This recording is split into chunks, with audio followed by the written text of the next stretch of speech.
The NBA Cup Final is tonight, and Matt and Hayes are here to tell you what matchups and storylines to watch. Plus, we're talking deadlines and timelines. Does a healthy Suns team really need a Jimmy Butler deal?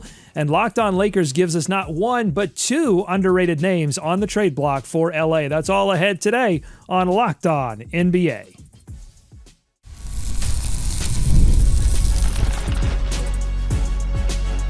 You are Locked On NBA, your daily NBA podcast. Part of the Locked On Podcast Network, your team every day. Welcome to Locked On NBA. Thanks for making us your first listen of the day. We are free and available wherever you get your podcast. Part of the Locked On Podcast Network, your team every day. Today's episode of Locked On NBA is brought to you by the College Football Playoffs, all of them. The College Football Playoff is here, and you don't want to miss a moment of the action. The College Football Playoff, presented by Allstate, begins with 4 first-round games, December 20th and 21st on ESPN, ABC, TNT, and Max. I'm Doug Branson, host of Locked On Hornets, and your Shot Clock Sherpa, guiding you through the NBA's biggest stories every day with the help of Locked On's local experts. And with me are two of Locked On's premier national NBA experts from the Locked On Nuggets podcast and senior writer for the Action Network. We've got Matt Moore. And from the Locked On Bulls podcast, we have Hayes. Now, before we've got a lot to get to. NBA Cup, trades, timelines, a lot to get to. But I would be remiss if I didn't mention that last night, both of your teams, the teams that you cover, the Nuggets and the Bulls, were involved in 1-point victories, Denver over Sacramento and Chicago over Toronto. Now, Matt, I was reading on Blue Sky, and John Hollinger said that Jokic's performance last night was maybe the worst regular season game that he's seen him play in the last half decade. Strong statement. What say you? I don't know that that's the worst regular season game. I think I've seen him have worse. And what's really funny is, like, if you look at his line, it's like 2014 and 13, 2014 and 11.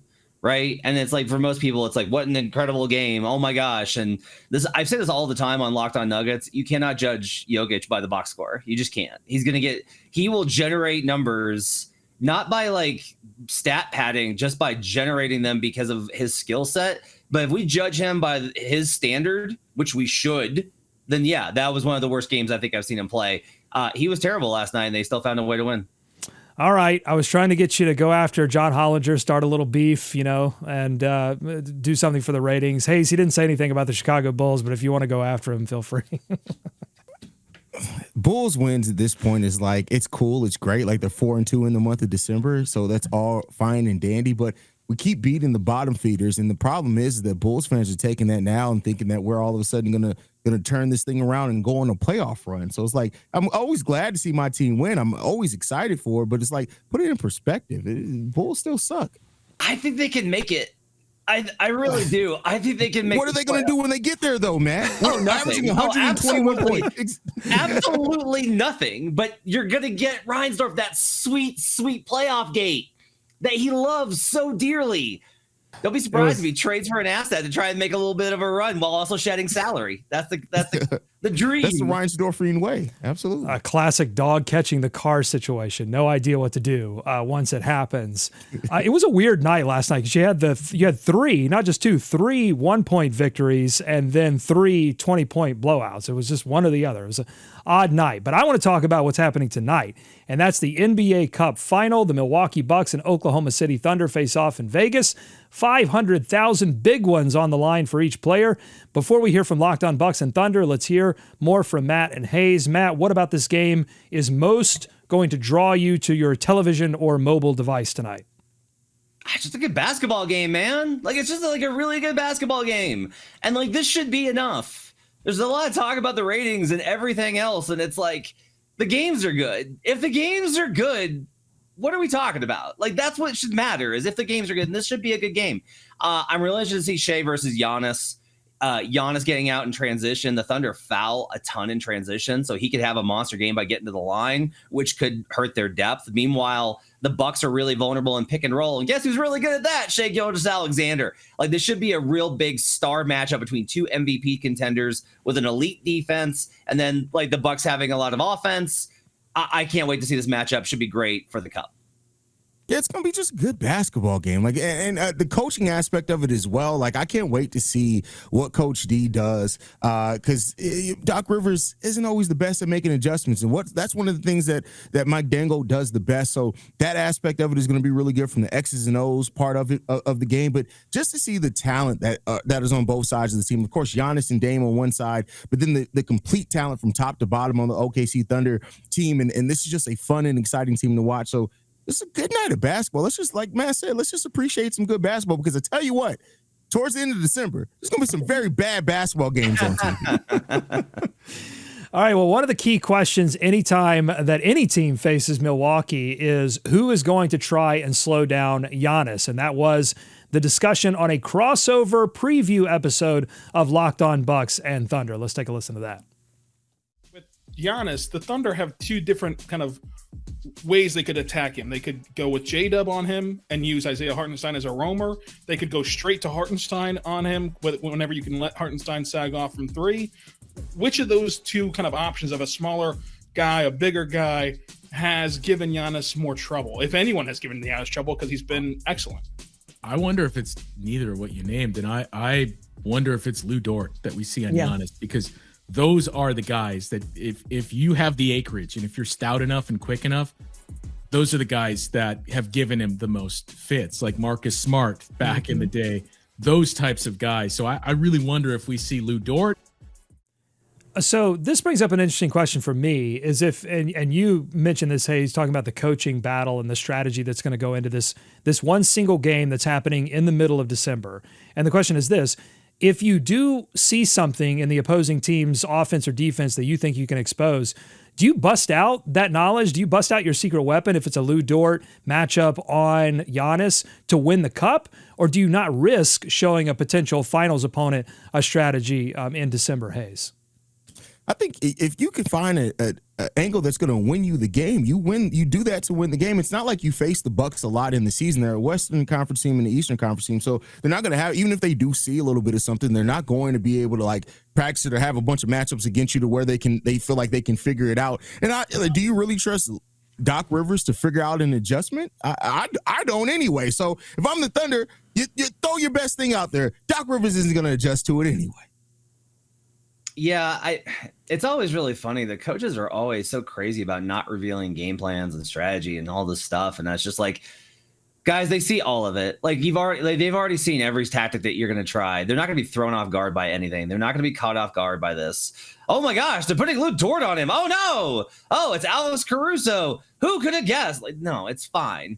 The other thing is, if you make it to the finals, you have already gotten so far, and it's such a war of attrition. Like everything resets then, and you're going to be a different team by then anyway. Like you'll just find that you're a different team. There's no reason not to game plan for this game. This is one of the few regular season games you should game plan for. You should put extra time in. So yeah, throw the kitchen sink at him. Get that $500K per player. And I think on yesterday's episode, Matt, you alluded to this a little bit, that Giannis can be slowed down if you throw some extra attention his way or possibly like aggressive smaller defenders. Do you like the idea of trying Lou Dort here on Giannis? I actually don't. I want Lou Dort on Middleton, because if Giannis has a monster game and they lock up Dame the way I think that they can, because they're so good defending pick and roll, and you don't allow the shooters, make Giannis beat you one-on-one. Like make Giannis beat you 1-on-5. Make Giannis have a 50-point game. And with the rest of your defense, Giannis can have a 50-point game and they only score 105. That's how good the Thunder defense is. So I think using Dort, I'd rather use him on Middleton with his physicality and just take him out. I would actually rather with Giannis put a smaller defender like Casey Wallace or Alex Caruso on him, and then bring the help, and then have that 3 levels of defense. Because Hartenstein can take that charge, and that's how you get Giannis in foul trouble, is you bring help defenders, he gets downhill, you get there early, you take a charge outside the restricted area, he picks up 3 fouls, and then you've won the game. That would be my strategy. Hayes, are you surprised that the Bucks have made it this far? I mean, the turnaround was beginning a little bit before this cup ramped up, but are you surprised that they've made it to the finals? Surprised, yes, in the sense of like how the season started off and how bad they looked defensively, yes. But after around like mid-November, when their defense started to turn things around, I'm not really surprised by it after that point. I'm not surprised. What I'm more surprised about is the fact that right now, I get that Matt Moore said put Lou Dort on Chris Middleton, but the way Middleton's playing right now, Matt Moore could guard Chris Middleton right now. Oh boy. No, Chris is going for 70. If I'm guarding him tonight. But look, I get it, but here's the thing: is like, don't risk it, And it's like I also love the idea of Dort as a help defender. They're probably going to put Dort on Giannis because he's the most like physically adept guy to do so. But I also, the Bucks will probably try and run that through pick and roll, and that's okay. The Thunder can just switch it and be fine. You'll get that smaller defender on him anyway. But I think it is like an interesting kind of challenge for the Bucks in particular, which is if you're trying to go at OKC, what matchup do you attack here? That to me is the most interesting question. And, he hasn't been scoring a lot. Chris Middleton hasn't, but he's been playmaking a lot. And the vast majority of those assists seem to be going to one guy, and that's Giannis. So you might be able to slow Giannis down by taking away the guy that's facilitating a lot of his good looks. So we will see tonight, and Locked On NBA Game Time will be there for you to recap the game, and then we will talk about it tomorrow afternoon as well. So make sure you're subscribed to this podcast. All right, coming up, we've got to talk about some teams. Are they on the right timeline, whether it's contending or rebuilding? Are they on the right timeline? Plus, trade deadline news still swirling, and Locked On Lakers has a few options, but I really want to know from Matt and Hayes their underrated trade target options as we get closer to February. That's all coming up on Locked On NBA. Today's episode of Locked On NBA is brought to you by our friends at FanDuel. Get ready to tackle the NFL action with FanDuel, America's #1 sportsbook. Because right now, new customers can bet $5 and get $150 in bonus bets if you win. The FanDuel Sportsbook app gives you everything you need to place live bets on the NFL all in one place. So when you get a hunch in the middle of the game, you can check out the latest stats, view live play-by-play, and so much more on the same page where you place your bets. All you have to do is visit FanDuel.com to join today. That's FanDuel.com. You're going to get started with $150 in bonus bets if you win your first $5 bet. That's FanDuel.com. Never waste a hunch and make every moment more with FanDuel, an official sportsbook partner of the NFL. More Locked On NBA ahead. Thanks for making Locked On NBA your first listen every day. Your favorite NBA team has a free daily newsletter. Go to LockedOnDaily.com and subscribe to stay up to date with local expert analysis and amazing writing from Katie Heindel, Mike Shearer, and Locked On Fantasy Basketball tips from the great Josh Lloyd. All right, we're going to talk trades in a minute, but before some of these teams can even decide what they want to do at the deadline, they've got to assess where they are on their own contention timeline. After acquiring Kevin Durant and Bradley Beal, the Suns obviously have a title on the brain, but are they ready to go all in without further adjustments? Let's go to Locked On Suns for more on that. No one scares me, man. There's not a single team that scares me. The biggest thing with Suns is health.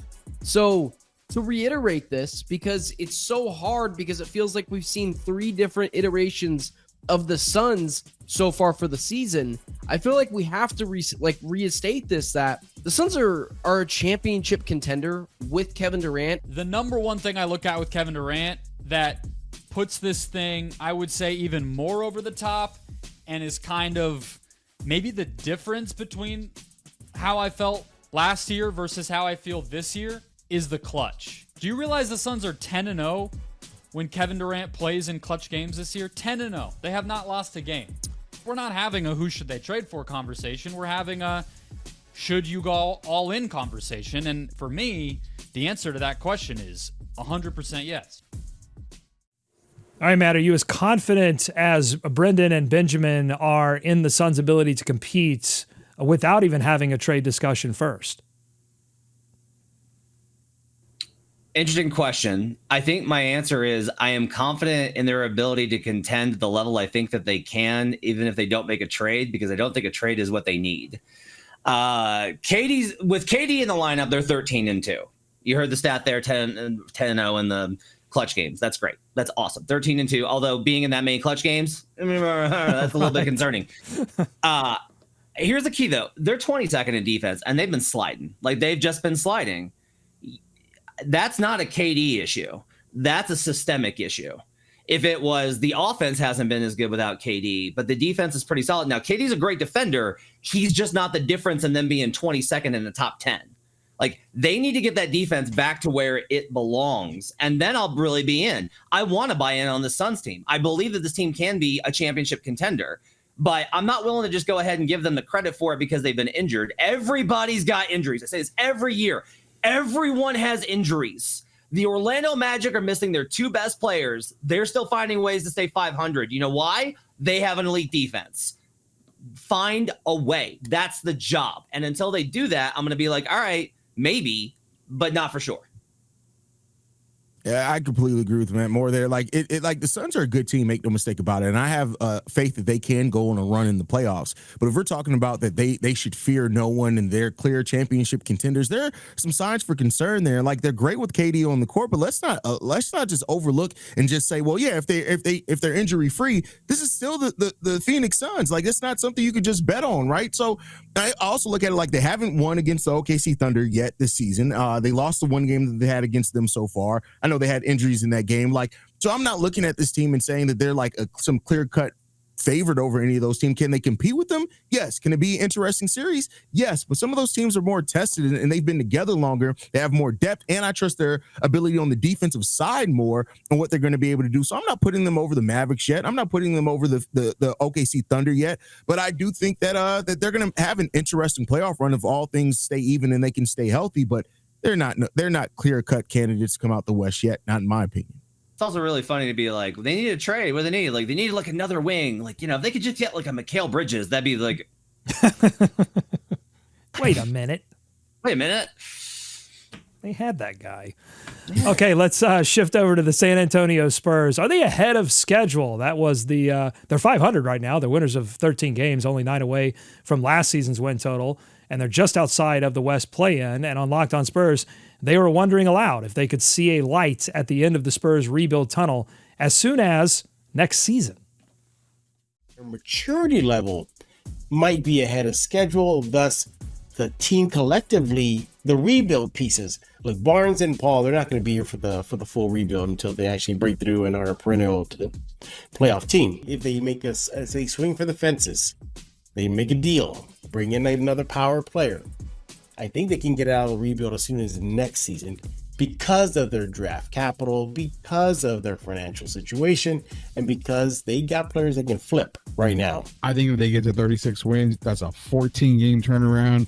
That's a massive turnaround for a young group of guys that were coming off 22 wins the previous year. So ahead of schedule this season, yes, Jeff, 100% ahead of schedule.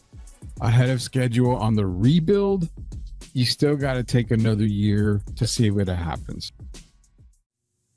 Okay, Matt Hayes, how antsy should the Spurs be to kick the tires and light the fires on a playoff push? What do you think, Hayes?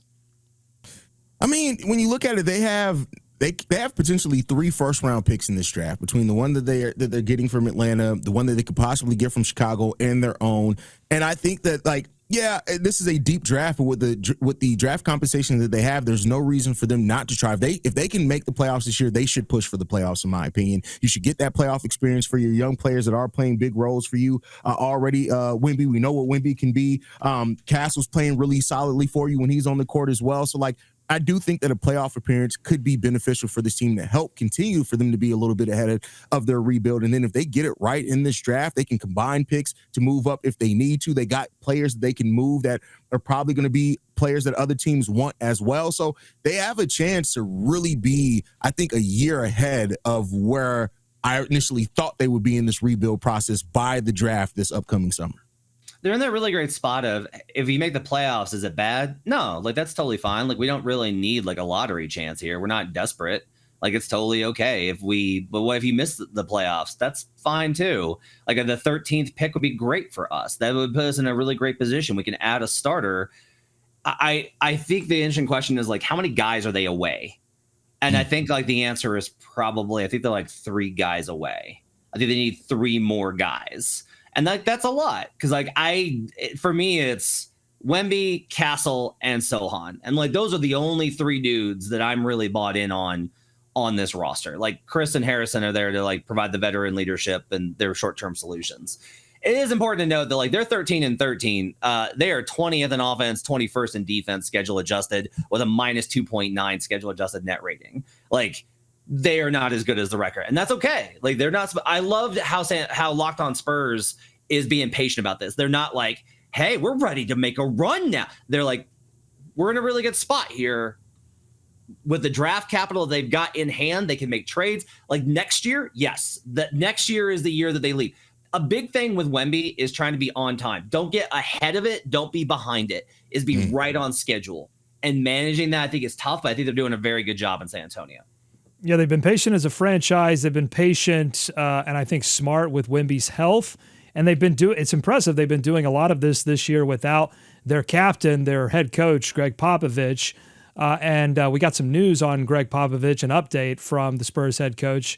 He expressed a desire to return to coaching in the first public comments since suffering a stroke in November. In a statement released by the team, Popovich closed that statement with, quote, "No one is more excited to see me return to the bench than the talented individuals who have been leading my rehabilitation process. They've quickly learned that I'm less than coachable," unquote. Matt, it's good. It's good to hear. It's good to hear that he still has a sense of humor, right? Yeah, I love Pop. Can't wait to have him back. Cannot wait to see Pop back on the sideline. Everyone's wishing the best for him. And really, honestly, I think a lot about this is like be the type of person that everyone is wanting the best for you and wants to see you back. Like be that type of person. That's one of the things I think a lot about when these types of people are in these situations. All right, Pop is just good, man. Sorry. Go ahead, Dan. Oh well. No. Listen. This is the time. This is the time for you to gush about Greg Popovich. This is the part of the show. Pop is just good for basketball, man. I'm glad that he still has a sense of humor. I think that's a good sign for when he does come back, and I'm glad that he's admitting that he's less coachable because a lot of people of his age aren't very coachable. So it is what it is. It's true. That's true. That is a unique quality. That is. All right. Coming up on Locked On NBA, we're going to talk about the trade deadline. We've got some intel from ESPN's Bobby Marks. Locked On Lakers is talking about underrated trade deadline targets for the Lakers. I want to know from Matt Moore and Hayes who their underrated trade targets are. That's all coming up in just a moment. Today's episode of the Locked On NBA podcast is brought to you by Robinhood Gold. With Robinhood Gold, you don't need a silver spoon to eat up the financial favors of the 1%. Robinhood Gold allows others to get the rates and perks usually reserved for the high society. Now, the resourceful individual with Robinhood Gold can earn the very liberal rate of 4.25% APY on uninvested cash and be rewarded with a handsome 3% retirement boost on IRA account contributions. Robinhood Gold provides the privileges of a high net worth for any net worth, and these generous benefits are now available for only $5 a month. The new gold standard is here with Robinhood Gold. Sign up at Robinhood.com/gold. Terms apply. For product-specific disclosures, visit Robinhood.com/gold. Investing involves risk. Rates may change. Gold membership is offered by Robinhood Gold, LLC. Today's episode is also brought to you by Rocket Money. Managing subscriptions can be a hassle. But did you know you might be paying for services you no longer use or even paying for some twice? That's where Rocket Money comes in, simplifying your finances and helping you stay in control. Rocket Money is a personal finance app that tracks and cancels unwanted subscriptions, monitors your spending, and even negotiates to lower your bills. With everything in one place, you can finally get a clear picture of your finances and start reaching your goals. Over 5 million users have saved a combined $500 million, with some saving up to $740 a year using Rocket Money's premium features. One of its standout features is the subscription tracker. It identifies and cancels subscriptions you don't want anymore with just a few taps. Plus, their goals feature helps you set aside money for the future effortlessly, taking the stress out of budgeting. Take charge of your finances today with Rocket Money. Cancel unwanted subscriptions and start saving. Go to rocketmoney.com/lockedon. That's rocketmoney.com/lockedon. rocketmoney.com/lockedon. More Locked On NBA ahead. Okay, the trade deadline talk doesn't sleep. And so I've got some intel here from ESPN's Bobby Marks on Zion Williamson that I want your opinions on. This is what Bobby Marks has to say in his latest. If they do move him, the Pelicans can acquire expiring contracts and perhaps a future first-round pick. New Orleans can outright release Williamson this summer with no financial obligation. I guess my question is simple. Hayes, how are we here right now with a Zion Williamson deal where a Zion Williamson deal only commands a single future first-round pick and possibly a waiver in his future? Availability sometimes is the best ability. And that's what it comes down to Zion. Like all the injuries and things around him. Yes, he played 17 games last season, but he was injured at the time where it mattered the most in the playoffs. And Zion, just his inability to stay on the court is why we're here. And it's why the New Orleans Pelicans even put those provisions in the deal to begin with, because they didn't believe. It shows that they had a lack of faith of how available the Zion was, how healthy Zion was going to be able to stay over this time. And it's really unfortunate because when Zion's on the court, he's the physical presence that I think most people expected when he came into the NBA. But unfortunately, he's been less healthy than Joel Embiid. And because of that, teams are now looking at it. They want to add some provisions and some safety for themselves with these players that stay injured all the time. And I think it's a smart move, and it's a smart play by the Pelicans to put those provisions in Zion's contract. Hayes, at the 2023 draft, the days leading up to it, there were conversations between New Orleans and Charlotte and New Orleans and Portland about trading Zion Williamson for the pick. New Orleans has denied that, and yet, like, they had the medicals. Like, they had Zion's medicals. Like, those were sent. And so, like, those conversations were happening. Like, everyone that operates in league circles knows that those conversations were happening. Charlotte is pretty obvious. They got Brandon Miller. Congrats, Doug. Thank you. Portland, if they had traded the number 3 pick for Zion Williamson, knowing what we know about where Zion's at physically and where Scoot Henderson is at, who wins that trade? Pelicans. Okay. Because Scoot might wind up being good and can actually play. Yeah. Yeah. I mean, this is the thing. Is like, Hayes is right. The availability is the big problem. And there's a lot of questions with Zion. One of the bigger issues, like, here's the problem with the Pels is, from everything I've heard, it's a mess from front office. There's pressure on the coach right now.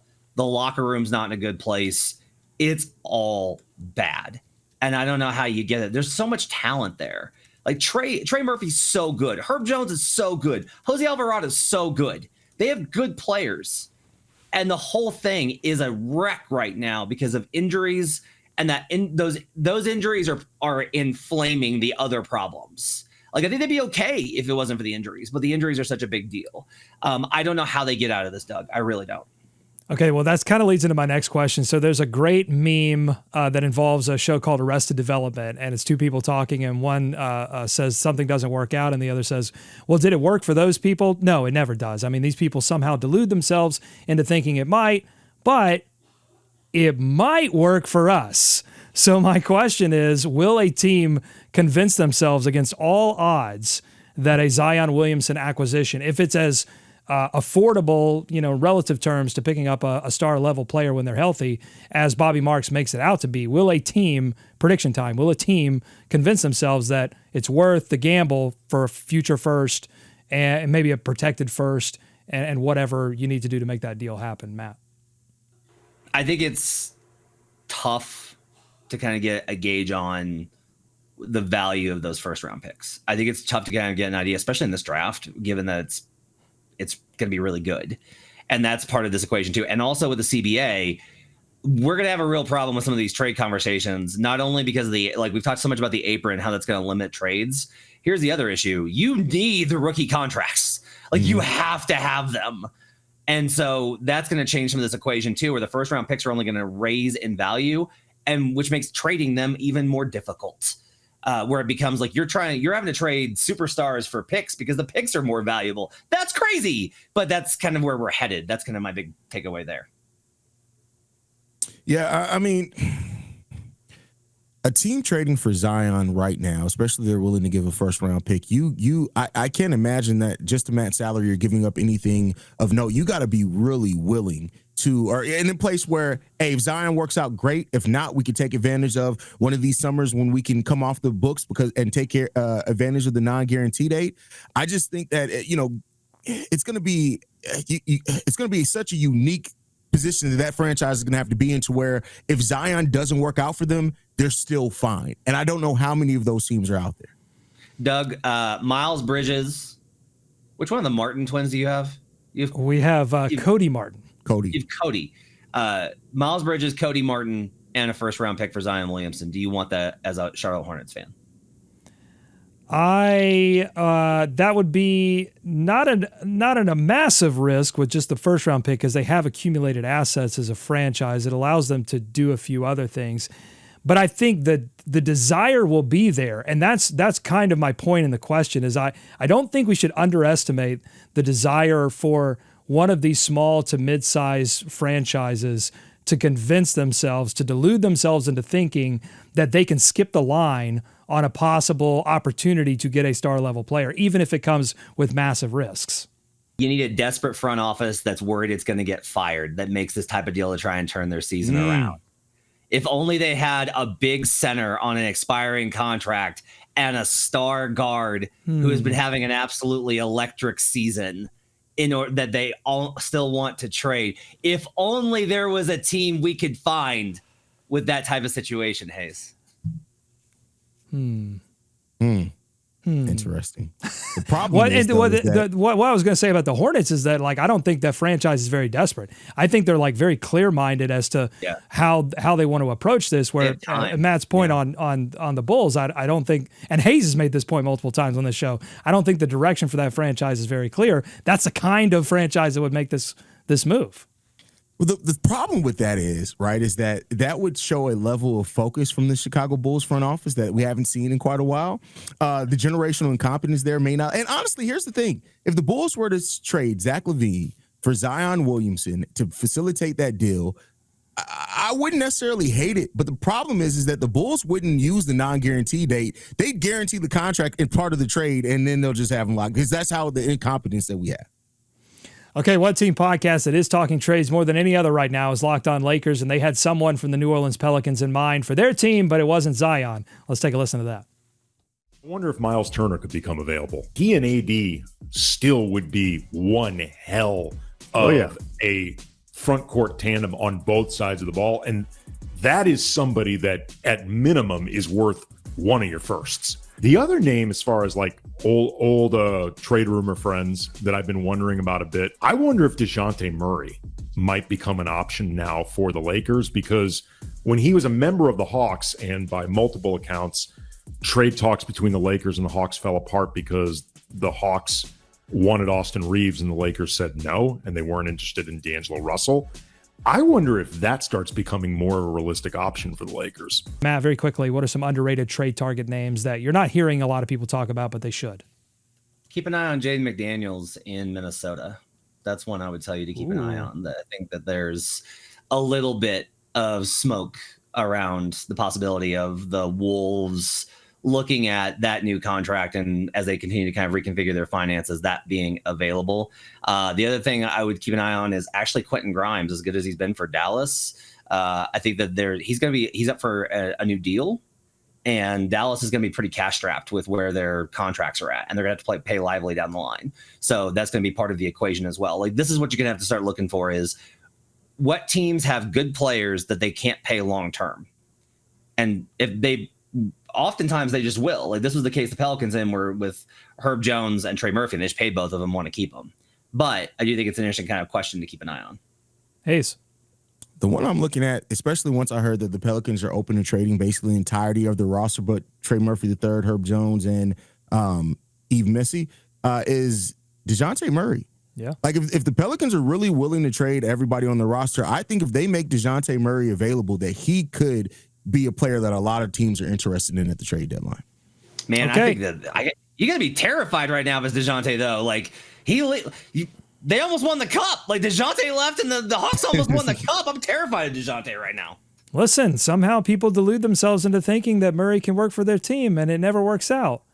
But it might work for us. If you like what you heard today, subscribe to Locked On NBA wherever you get podcasts, including on YouTube. Thanks for making Locked On NBA your first listen. Enjoy tonight's NBA Cup final. Be kind to each other, and we're going to see you right back here on Wednesdays. Locked On NBA.